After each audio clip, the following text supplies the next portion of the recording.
अलग अलग तरह की बीमारियों और वायरसेस से बचने के लिए आपकी बॉडी में एंटीबॉडीज का बनना बेहद जरूरी है।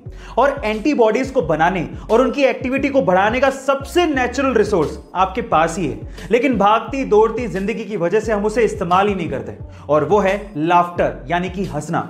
एक स्टडी के अनुसार पता लगा है कि अगर आप हंसते हैं तो हंसने से 20% तक आपकी बॉडी में एंटीबॉडीज की एक्टिविटीज बढ़ जाती हैं, जिससे वायरसेस और ट्यूमर जैसे सेल्स को खत्म करने में मदद मिलती है। सो गाइस, हंसिए, मुस्कुराइए, जितना हो सकता है उतना एंजॉय करिए और इन सब बीमारियों से और वायरसेस से दूर रहिए। गाइस, आपको इफेक्ट कैसा लगा कमेंट सेक्शन में जरूर लिखिए। गाइस, अगर आपको हिचकी बहुत ज्यादा आती है, या फिर अगर आपको भूख नहीं लगती, या फिर सोते समय आप खराटे बहुत ज्यादा मारते हो, इन समस्याओं को दूर करने के कुछ घरेलू इलाज हैं, जरा ध्यान से सुनिएगा। सबसे पहला, अगर आपको हिचकी बहुत ज्यादा आती है तो आप पुदीने के पत्तों को चबाइए, या फिर नींबू को काटकर उस पे सेंधा नमक लगाकर नींबू को जीभ पे लगाइए, आपको आराम जरूर मिलेगा। दूसरा, अगर आपको भूख नहीं लगती तो आप गर्म पानी में काला नमक और नींबू मिलाकर पीजिए, आपको भूख लगना शुरू हो जाएगी। और तीसरा, अगर आप सोते टाइम खराटे बहुत ज्यादा मारते हैं जिससे आप भी परेशान हैं और आपके आसपास वाले भी परेशान हैं, तो इन दैट केस आप इलायची को गर्म पानी के साथ लीजिए, जिससे आपको खराटे मारने की समस्या दूर हो जाएगी और आपको गहरी नींद भी आएगी। बड़ी बड़ी कंपनियां आपके दिमाग के साथ खेल के किस तरह से ज्यादा माल आपको बेच देती है, इसका एक और एग्जाम्पल सुनिएगा, बड़ा मजेदार है। कंपनियां क्या करती हैं कि एक ही प्रोडक्ट के अलग अलग साइज या क्वांटिटी का पैक निकाल देती हैं, जैसे कि small pack, medium pack, large pack. इससे ज्यादातर लोगों का ध्यान भटक जाता है, जिससे वो प्रोडक्ट के बारे में ना सोचकर ये सोचने लगते हैं कि मैं कौन सा पैक खरीदूं, मुझे कौन सा सस्ता पड़ेगा, स्मॉल, मीडियम या लार्ज।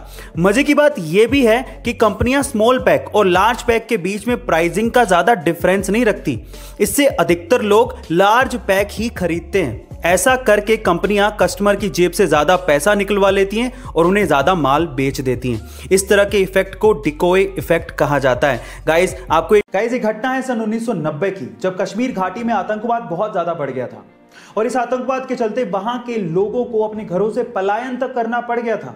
और तभी कश्मीर से अमरनाथ यात्रा निकलने वाली थी। तब आतंकवादियों ने कहा कि अगर कोई अमरनाथ यात्रा के लिए आया तो वो बचकर नहीं जा पाएगा।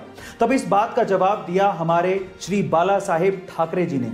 उन्होंने कहा कि हज की सारी फ्लाइट्स मुंबई से जाती हैं और अगर आप लोगों ने अमरनाथ यात्रा को रोकने की कोशिश करी तो हज वाले हज भी नहीं जा पाएंगे।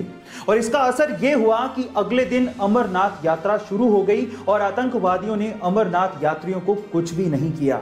गाइस, इसे कहते हैं शेर की दहाड़। आपको ये सुन के कैसा लगा चैट सेक्शन में जरूर। इंडियन क्रिकेट टीम के सभी खिलाड़ियों के हेलमेट के ऊपर बीसीसीआई लोगों के साथ में तिरंगा झंडा भी लगा हुआ होता है, लेकिन एमएसडी यानी कि महेंद्र सिंह धोनी के हेलमेट के ऊपर तिरंगा झंडा आपको देखने को नहीं मिलेगा। क्या इसके पीछे का रीजन आप जानते हैं? चलिए मैं आपको बताता हूं। एमएसडी बल्लेबाज के साथ साथ विकेट कीपर भी हैं और विकेट कीपर को कभी कभी विकेट कीपिंग करते टाइम हेलमेट को जमीन पर रखना पड़ता है।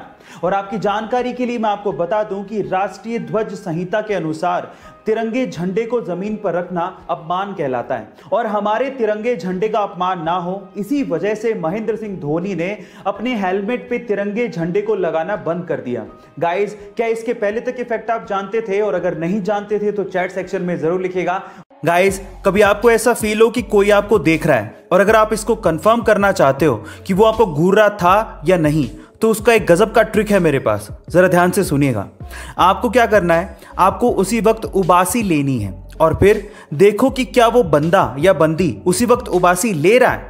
अगर हाँ, तो पूरी आशंका है कि वो आपको घूर रहा था या घूर रही थी, क्योंकि उबासी कॉन्टेजियस होता है, यानी कि संक्रामक होती है, जो कि दूसरों को देख के आती है। गाइस, आपको ये ट्रिक कैसी लगी कमेंट सेक्शन में जरूर लिखिएगा और ऐसे अमेजिंग वीडियोस के लिए शेयर, सब्सक्राइब एंड लाइक। मिलता है अगली वीडियो में।